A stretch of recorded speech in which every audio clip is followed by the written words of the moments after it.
Ada 5 penyesalan orang di alam kubur.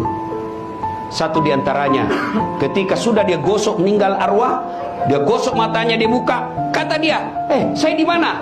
Kau sudah meninggal, dah saat. Saya sudah mati. Iya.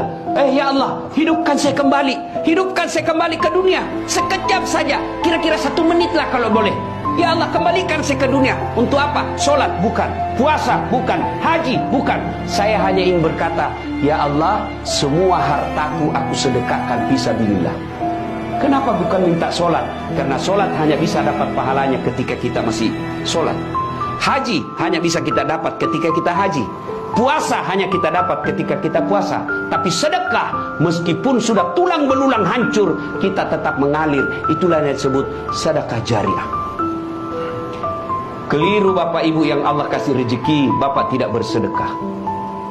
Keliru. Dan alhamdulillah, makin bersedekah, Allah makin ganti.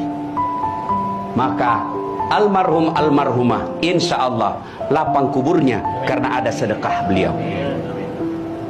Yang ketiga, yang akan menolong kita di alam kubur adalah ilmu yang bermanfaat. Almarhum almarhumah, beliau suami istri, tokoh pendidikan. Itulah ilmu yang bermanfaat.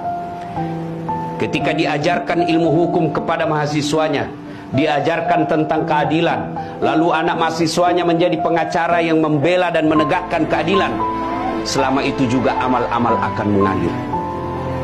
Maka karena itu, ibu bapak kalau dapat konten-konten dakwah, jangan berhenti di grup, jangan berhenti di HP bapak, sebarkan. Bapak punya 10 grup WhatsApp, 1 grup 100 orang, kirim, 1000 orang yang terima.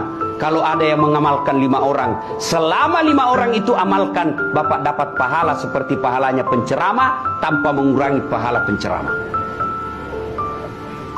Ilmu yang bermanfaat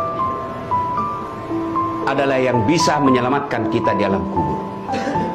Inilah 3 yang akan terus mengalir meskipun kita sudah di alam kubur, bahkan sudah habis tulang belulang kita. Anak yang soleh dan soleha, sedekah harta, kemudian ilmu yang bermanfaat.